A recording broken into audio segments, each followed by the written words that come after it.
Coucou les bulles, ce soir on se retrouve pour parler de dépendance affective et qu'est-ce que la dépendance affective? Parce que avant de parler justement de dépendance affective ou de carence d'amour ou de tendresse, on va peut-être s'intéresser déjà à la définition des choses. Donc en général la dépendance affective est un manque de confiance en soi, faut le savoir. Voilà, c'est que dans notre enfance on a eu des manques et que on vient les reproduire dans nos relations une fois adultes en fait. Parce qu'on s'est senti abandonné, rejeté, on a eu l'impression qu'on n'avait peut-être pas la place qu'on devait avoir au milieu de notre famille, on s'est peut-être senti pas à sa place dans sa famille aussi. Voilà, et tout ça, ça entraîne des manques affectifs dans l'âme, ça crée des blessures de l'âme et tout ça, quand on le traite pas, à l'âge adulte, ça peut créer des dépendances. Donc une dépendance affective, c'est quoi? C'est une dépendance à l'autre, comme on peut avoir une dépendance au chocolat, à la cigarette, à l'alcool.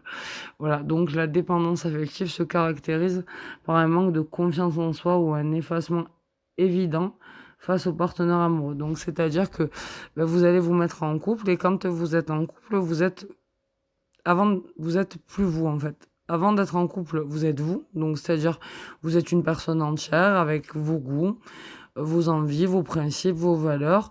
Par exemple, vos amis, vous sortez, vous faites des activités, etc. Et puis va arriver le partenaire amoureux et pof, en fait, vous allez changer. Vous allez faire tourner le monde autour de lui. Vous allez ne penser qu'à lui. Vous allez rentrer dans ce j'ai besoin de toi en permanence. Donc d'où vient la dépendance affective? Elle vient donc d'un manque d'amour envers soi, qu'on a soit pas reçu, soit qu'on n'a pas envers soi parce qu'on se dégoûte pour X ou Y raison. Voilà. Donc quand on est dépendant affectif, on s'efface devant son partenaire amoureux parce qu'on a envie de lui plaire, parce qu'on a envie de s'adapter, parce qu'on a envie de vivre pour lui. D'où vient la dépendance affective? Peut-on lutter contre ces effets néfastes? La réponse est oui. Donc, qu'est-ce que la dépendance affective? La dépendance affective est le fait de ne plus vivre pour soi, mais pour l'autre, en s'effaçant totalement face à son partenaire.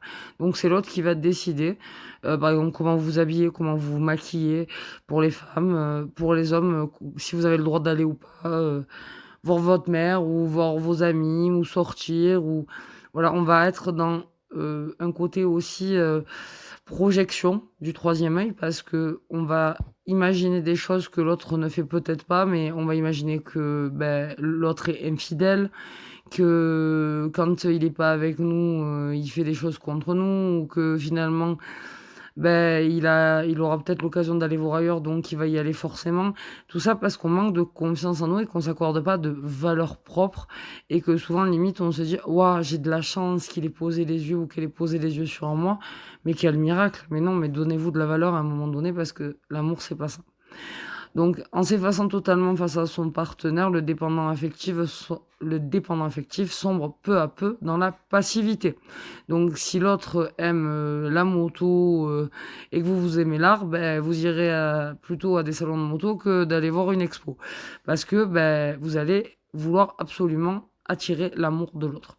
Donc les personnes qui souffrent de ce type de dépendance ont souvent peu confiance en elles, on l'a déjà dit, et recherchent sans cesse l'approbation et l'affirmation de leur compagne ou compagnon.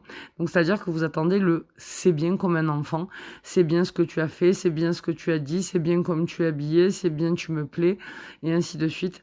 Et c'est dans toutes les entreprises, parce que là je le prends au niveau amoureux, mais ça peut être avec un patron, ça peut être avec un ami, ça peut être avec un membre de la famille aussi.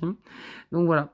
Et les personnes qui sont dans ce cas, elles ressentent une peur panique à l'idée d'être abandonnées et d'être seules. Voilà.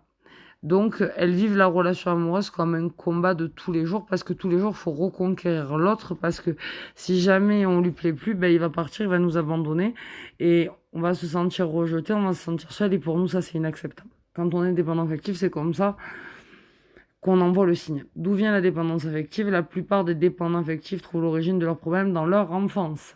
Ce sont généralement des enfants qui ont reçu peu d'attention, comme je le disais, et d'affection, ou qu'on a responsabilisé trop tôt les enfants parce que malheureusement, il y avait une situation de couple qui n'était pas au beau fixe, et on a peut-être mis les enfants dans le couple, et donc la famille s'est peu à peu fragmentée, et petit à petit, votre enfant, il a eu des carences, et aujourd'hui, vous êtes un adulte carencé et dépendant affectif parce que, par exemple, votre mère vous a dit laisse maman tranquille, tu vois bien qu'elle est fatiguée. Ou ne fais pas de bruit, ton frère dort. Donc en fait, on lève les états du moi de l'enfant qui sont d'agir, de s'exprimer, de jouer, d'être et vraiment d'exister. Voilà. Donc ces personnes, parfois, n'ont pas eu le droit d'exister et donc elles ont envie d'exister pour quelqu'un absolument. C'est ça, être dépendant affectif. Donc ces personnes ont donc pris l'habitude de faire passer les autres avant elles-mêmes et elles n'osent pas se placer au centre de leur propre attention. Parce que c'est trop compliqué, parce qu'on ne sait pas faire, parce que se donner à soi, on n'a pas connu dans notre enfance, on ne nous a pas donné le manuel. Personnellement, moi je travaille dessus encore. Avant c'était bien pire, aujourd'hui je trouve que c'est même un peu trop l'inverse parce que j'ai du mal à m'attacher à quelqu'un. Mais voilà, j'étais dans ce cas moi aussi, c'est pour ça que je viens en parler ce soir. Voilà. Donc ça sera la première partie parce qu'on fera d'autres vidéos sur ce sujet. Mais voilà, donc on place vraiment l'autre au centre de notre attention parce que nous, on n'y arrive pas. On n'arrive pas à penser à nous et juste à nous en étant soi-même un individu. On va se trouver limite égoïste quand on est dans ce cas-là, de penser à soi parce que l'autre va toujours passer avant nous parce qu'il est mieux que nous, parce qu'il a plus de valeur que nous, parce qu'il est plus fort que nous, parce qu'il est plus beau que nous, parce qu'il est plus intelligent que nous, etc., etc. Donc les personnes qui sont dans ce cas, elles pensent qu'elles ne seront aimées que si elles se font discrètes et vivent principalement à travers du regard de l'autre ou des autres. Donc les dépendants affectifs expriment souvent une véritable angoisse du désaccord. Donc ils ont peur du conflit en général. Voilà, donc si vous avez peur du conflit, que vous avez peur d'être toujours en désaccord et que vous préférez toujours baisser la tête et vous taire, c'est que quelque part vous êtes dépendant affectif parce que vous ne voulez pas créer de nœuds dans votre relation avec l'autre par peur qu'il vous abandonne ou qu'il vous rejette. Ça vous fait trop peur, donc vous fermez votre bouche. Voilà. On met un masque dessus. Voilà. En général, quand on est dépendant affectif, on a du mal à refuser de rendre un service à l'autre. On a du mal à dire non. Voilà. Donc, on ne sait pas poser de limite non plus. Et on évite autant que possible, donc, comme je l'ai dit, le conflit.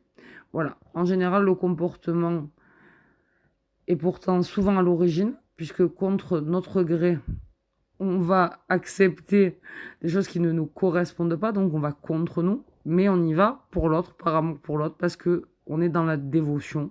Et à un moment donné, la seule dévotion que l'on doit, c'est à soi. Voilà. Et en plus, on risque de mettre l'autre en demande permanente. Et on est souvent en demande permanente d'affection et de reconnaissance. Il faut que l'autre nous dise, voilà, c'est bien, je suis fier de toi, je crois en toi, tu es magique, etc., etc.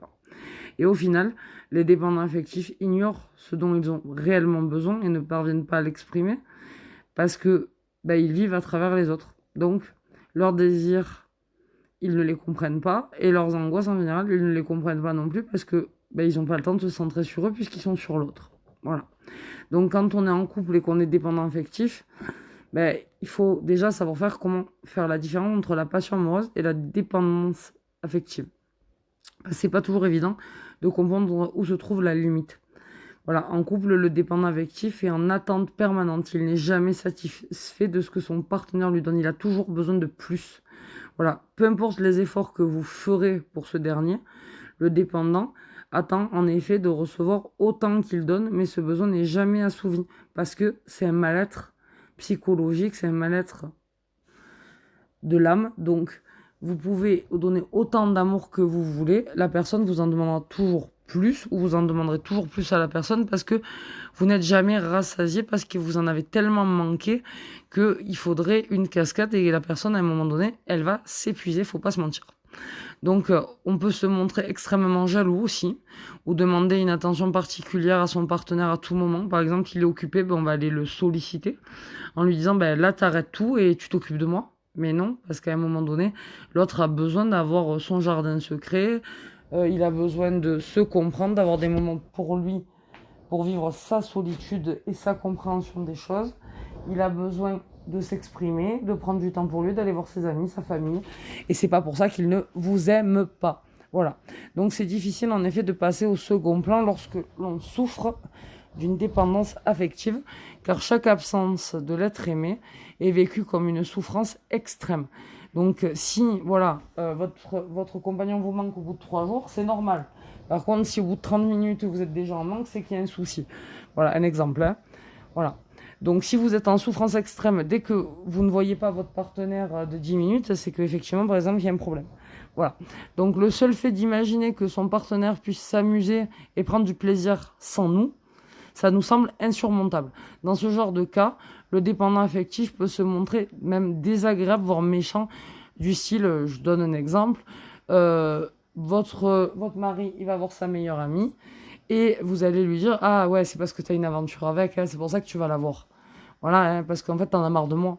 Vous allez provoquer l'autre pour qu'il vous donne de l'attention, pour qu'il aille dans votre sens, pour que quelque part vous repreniez votre place de victime et que ça soit l'autre qui soit en faute, mais non, c'est vous qui êtes en faute parce que c'est vous qui ne le laissez pas vivre. Il a besoin, lui aussi, de sa liberté. Être en couple ne veut pas dire être en prison.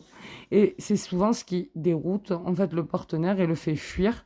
Et à long terme, on arrive sur une séparation parce que l'autre n'a plus rien à vous donner, parce que vous lui avez tout pris et plus encore. Ou inversement, l'autre vous a tout pris et plus encore, et vous n'avez plus rien à donner de positif parce que vous étouffez. Donc, peut-on sortir de la dépendance affective? Heureusement, oui. Voilà, il est tout à fait possible de sortir de la dépendance affective. Alors déjà, si vous l'êtes, le premier pas, c'est de l'accepter. La deuxième chose, si vous êtes avec quelqu'un qui l'est, c'est de lui faire prendre conscience des choses, mais ça, c'est pas toujours évident. Voilà.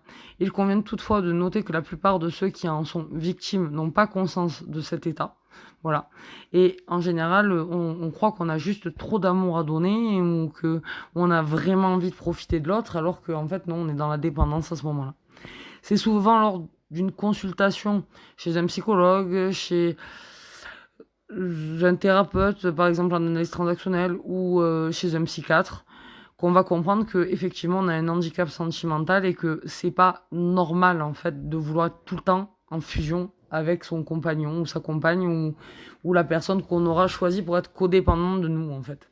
Parce qu'en général, qui dit dépendance affective, qui dit couple, dit codépendance, parce qu'en général, quand on attire une personne et qu'on est en dépendance affective, elle l'est aussi. On s'attire comme des aimants en général entre nous. Voilà, il faut le savoir. Donc les dépendants affectifs se plaignent généralement de la qualité de leurs relations sociales. Voilà, ils ont du mal à se faire des amis, ils s'entendent mal avec leurs collègues, ils ont des difficultés à gérer leurs relations amoureuses parce que leur émotion prend toujours le dessus au final. Voilà, et c'est très dur pour eux d'être linéaire. En fait, ça va tout le temps être les montagnes russes. Voilà. Ces profils peuvent en effet agacer, puisqu'ils semblent se dévouer avec des arrière-pensées. C'est-à-dire que on va penser qu'ils donnent pour recevoir. Voilà. Qu'ils pensent plus ou moins consciemment qu'ils ne pourront être appréciés qu'à condition de satisfaire tous les besoins et les attentes des autres. Et souvent, ils en font trop. C'est ce que je disais tout à l'heure, donc on y revient, le trop. Donc, être là pour quelqu'un, c'est pas l'empêcher de vivre, c'est le laisser vivre et être là au cas où il tombe et vous êtes là pour tendre votre main. Voilà. Donc, comment on peut vaincre la dépendance affective? Comme je l'ai dit en premier, déjà en l'acceptant, en faisant un travail dessus. Voilà. Donc là, ça sera que la première vidéo. Je vais vous donner quelques clés, mais après, c'est aussi à vous de chercher. Et puis moi, je referai une vidéo derrière. Donc la dépendance affective peut se vaincre grâce à une thérapie, voilà, de développement personnel, voilà, ou éventuellement une psychothérapie. Voilà, le principal problème du dépendant affectif est son manque de confiance en lui. Donc, la première chose à travailler, c'est la confiance en soi. C'est la valeur de vous-même. C'est de vous donner de la valeur. Voilà. Parce que ce n'est pas à l'extérieur que vous trouverez les réponses, mais à l'intérieur de vous. Donc, c'est à vous de vous centrer, de dire, je vais prendre du temps pour moi, avec moi. Et si j'ai peur de la solitude, je vais casser cette peur. Parce que en étant seul avec moi, je vais me poser les bonnes questions. Donc, il s'agit toujours de se poser les bonnes questions. Voilà. Après, quand on est dépendant affectif, on pense qu'on a tort, qu'on ne peut pas être aimé pour ce qu'on est. Parce que souvent, dans l'enfance, on nous a dit des choses qui nous ont traumatisés, ou on nous a fait des choses qui nous ont traumatisés, et donc du coup, on pense qu'on ne mérite pas l'amour. Voilà, et qu'on doit vivre à travers de l'autre pour avoir de l'amour. Et ça, c'est faux, parce que quand quelqu'un vous aime, il vous aimera même si vous êtes blessé. Mais c'est à vous de ne pas lui en demander plus que ce qu'il ne possède. Et à un moment donné, ben, c'est pareil, on est récepteur et émetteur. Et à un moment donné, si l'émetteur, il a jamais le temps d'être récepteur, il a plus rien à vous donner. Donc le dépendant doit réussir à intégrer le fait qu'il faut d'abord s'aimer soi-même pour réussir à vivre dans une relation amoureuse saine. La peur de se retrouver seul doit être vaincue. Et alors, il y a plein d'exercices simples, comme se rendre au cinéma en solitaire, aller au restaurant seul, aller se promener tout seul, faire une activité tout seul, de la peinture, du tie and dye, de l'écriture, ce que vous avez envie. C'est en dépassant sa zone de confort et les limites qu'on s'est imposées en vivant avec l'autre, par dépendance affective, qu'on sera en mesure de comprendre qu'on est capable tout seul de faire des choses et qu'on n'a pas besoin toujours de l'avis et de l'approbation des autres, parce que la vie des autres, c'est que la vie des autres. Voilà, donc après, ben, ça peut passer aussi par le sport, l'expression artistique, la méditation, et plein d'autres activités qui vous vibreront, parce que il faut que ça vous vibre pour que vous puissiez gagner confiance en vous et ne pas vous décourager au bout d'une séance. Par exemple, si vous aimez pas le sport et que vous allez vous inscrire à la salle de sport, au bout d'une séance, vous serez découragé et puis vous y retournerez pas, quoi. Donc c'est pas la peine. Voilà. Donc la dépendance affective n'est pas irréversible, mais pour la vaincre, faut travailler dessus. Et il est absolument nécessaire de la reconnaître, de l'accepter et de se dire, ok, ben, comme je peux être dépendant à la cigarette ou dépendant à l'alcool ou dépendant au chocolat, ben, je peux être dépendant en amour. Voilà, parce que j'en ai manqué. Et chercher aussi la cause de pourquoi je suis dépendant. Qu'est-ce qui m'a entraîné à être dépendant de maintenant que je suis adulte? Qu'est-ce qui a fait dans mon enfance qu'aujourd'hui je suis dépendant? Et chercher à quoi ça peut s'apparenter. Donc s'apparenter, qui dit s'apparenter dit parents en général. Voilà, ou arrière-grands-parents, ou grands-parents, ou oncles, ou tantes, mais c'est qu'il y a eu une faille quelque part.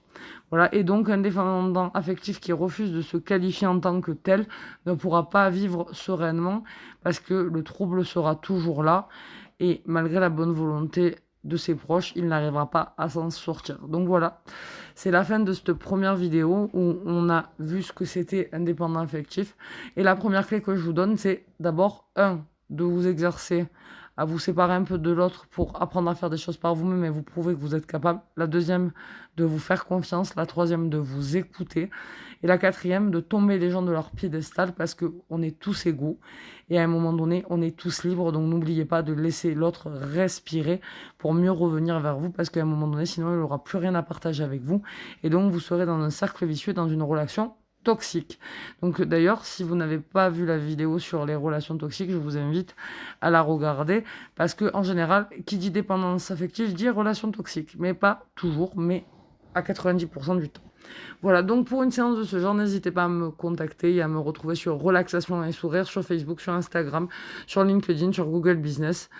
Gladys Deneuve, pareil, un peu partout, sur Facebook, sur Relaxation et Sourire. D'ailleurs, je vous invite à mettre des pouces, à liker, à vous abonner, à partager les vidéos et à faire grandir la communauté. Je vous dis merci de votre écoute. Je vous envoie la paix, l'amour et la lumière chez vous. Et je vous dis à très vite sur la chaîne Relaxation et Sourire. Bisous, bisous les bulles.